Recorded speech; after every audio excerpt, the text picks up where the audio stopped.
diciptakan, digagaskan oleh Habib Muhammad bin Ahmad al-Mukhtar. Cuma karena memang Habib Muhammad ini keturunan orang Arab, waktu itu aturan daripada orang-orang Belanda dan Indonesia, seorang luar asing tidak boleh membuat satu firqah. Pada tahun 1905 sudah ada perkumpulan orang-orang turunan imigran Yaman. Dari sini menunjukkan kebohongannya.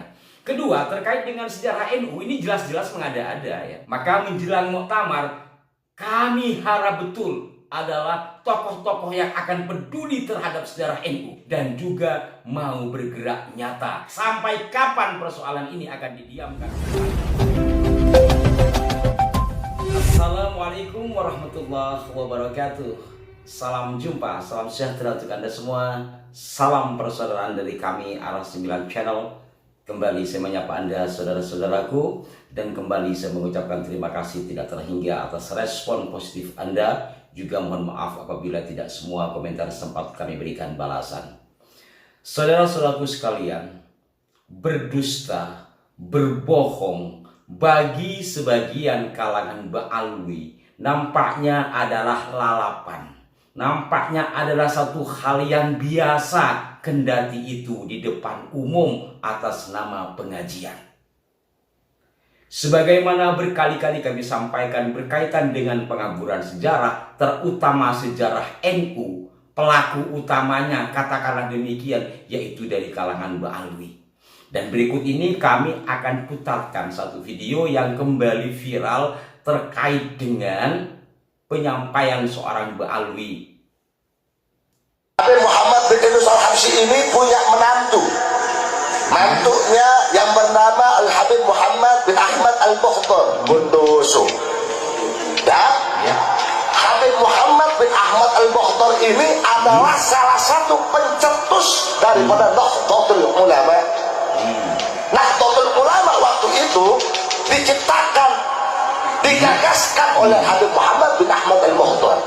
Cuma karena memang Habib Muhammad ini keturunan orang Arab, waktu itu aturan daripada orang-orang Belanda dan Indonesia, seorang luar asing tidak boleh membuat satu firqah, tidak boleh membuat satu perkumpulan. Maka para habaib sama daripada Habib Muhammad bin Ahmad al-Mukhtar ini bermusyawarah bagaimana siapa yang kita tunjuk untuk menjadi ketua daripada Nahdlatul Ulama. Akhirnya tercetuslah Kiai Haji Hasyim Asy'ari. Kiai Hasyim Asy'ari ini tidak serta-merta begitu saja menerima.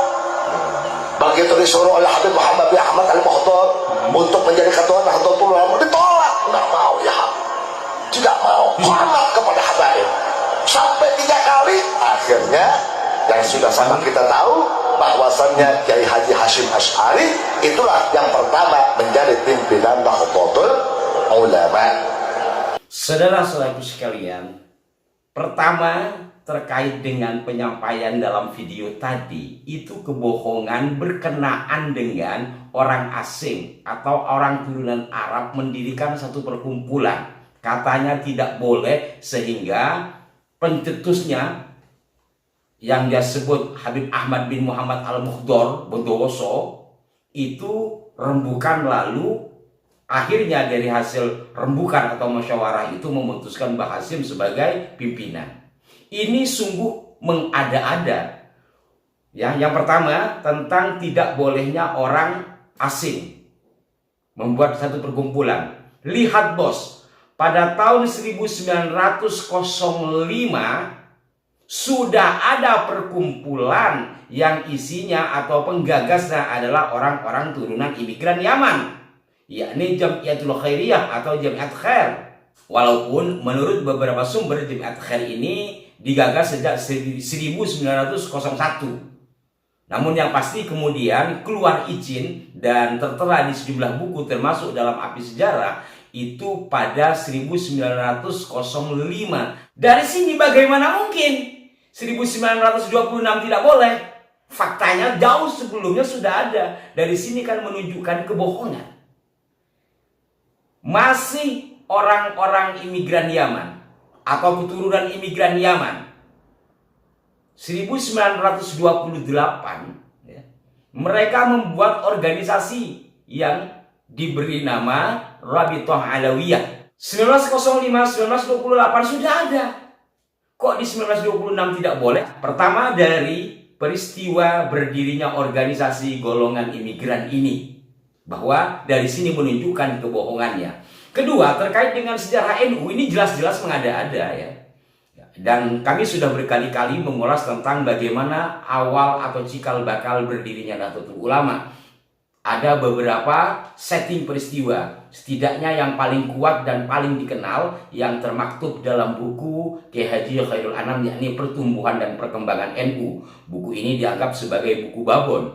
Sama-sama mengambil setting mulai dari yang disampaikan oleh Kiai Haji As'ad Samsul Arifin Asembagus Tubondo ketika sejumlah kiai datang ke Syona Khalil pada kurun 1920-an.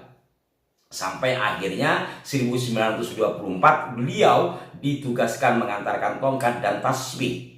Kemudian di sisi lain juga Cak Anam, panggilan akrab almarhum Kiai Khairul Anam, mengungkap begitu detail perjalanan panjang Kiai Haji Abdul Wahab Hasbullah yang saat itu berada di Surabaya. Mulai dari mendirikan Madrasah Nahdlatul Wathon, kemudian mendirikan kelompok diskusi Taswirul Afkar, kemudian kelompok kepemudaan Subbanul Wathon, dan yang lainnya.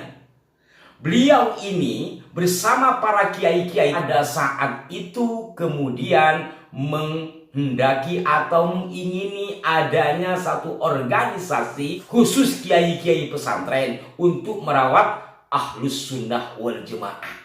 Pada kurun 1924 inilah Mbah Wahab matur sama Mbah Hashim Asy'ari. Namun Mbah Hashim menerima apa yang disampaikan atau usulan dari Mbah Wahab ini sebagai sebuah ide. Karena menurut beliau dalam kondisi seperti itu, dalam kondisi penjajahan, salah-salah membuat perkumpulan malah bisa bermasalah. Maka dari itu beliau kemudian beristikharah. Dan menurut tafsir sejarah, istikharah beliau ini bukan mendapatkan isyarah mimpi, melainkan isyarah diantarkannya tongkat oleh sang guru, yakni Syekhana Khalil Bangkalan, melalui murid beliau, yakni Ki Haji Raden As'ad Samsul Arifin. Kiranya hal ini sudah sangat paham. Dari semua rangkaian peristiwa panjang penuh perjuangan itu mengerucut kepada satu peristiwa yang disebut dengan Komite Hijaz atau kepanitiaan untuk mengutus sejumlah kiai ke Mekah Madinah karena persoalan yang ada di tanah Hijaz. Yakni pada saat itu Syarif Mekah, yaitu Syarif Hussein, sedang mendapatkan serangan dari Najat, dari kelompoknya kakeknya Raja Salman yang sekarang ya, 1924 ya, 1924 sampai kemudian diganti oleh putranya yakni Syarif Ali 1925, tapi juga mengalami kekalahan. Maka dari sini Mbah Wahab beserta para kiai membentuk satu komite yang disebut dengan Komite Hijaz. Komite Hijaz ini ketuanya adalah Ki Haji Hasan Gipo. Di antara kiai pada saat itu yang sangat repot di dalam mengirimkan surat, membuat surat dan sebagainya, yaitu Kiai Haji Abdul Halim Luwi Munding, ayahanda dari Profesor Dr. Kiai Haji Asyaf Saifuddin Khalil.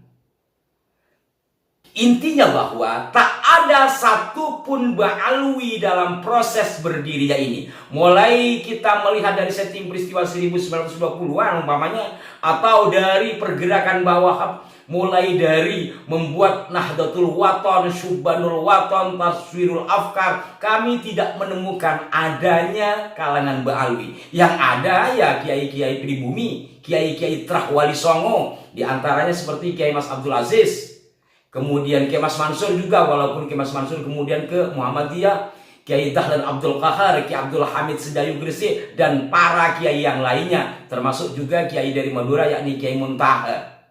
Nah, simpulannya adalah di dalam proses berdirinya NU tak melibatkan satu orang Ba'alwi pun, apalagi dikatakan sebagai penggagas. Ini kan sungguh-sungguh kedustaan yang sangat akut. Sungguh-sungguh satu kadzab yang murakkab. Sampai muktamar pertama juga nggak ada satu pun Ba'alwi di situ. Bagaimana mungkin dikatakan penggagasnya? Maka menjelang muktamar, kami harap betul adalah tokoh-tokoh yang akan peduli terhadap sejarah NU. Bagaimana bisa merawat sejarah NU murni sesuai dengan data. Berikut juga ajaran-ajaran NU yang seperti disampaikan oleh Kiai As'ad, ajaran Nahdlatul Ulama adalah ajaran untuk melanjutkan ajaran dan perjuangan Wali Songo, bukan yang lain. Pembelokan sejarah NU oleh kalangan ini sudah sangat akut dan kami juga sudah berkali-kali, ya, mulai dari Mbah Lutfi, Pak Habib itu tadi, kemudian ada yang lain, kemudian juga Faisal Assegaf, ya, walaupun tidak terlalu signifikan Faisal Assegaf, tetapi jelas-jelas ada indikasi pembelokan di sana. Dan terutama juga Husin Ba'agil, parah lagi nih Husin Ba'agil. Maka sampai kapan persoalan ini akan didiamkan? Hanya menjadi pembicaraan-pembicaraan seperti ini. Kami harap ada tindakan nyata. Apakah tindakan hukum ataukah tindakan administratif yang kemudian dapat membentengi warga NU dari pembelokan sejarah.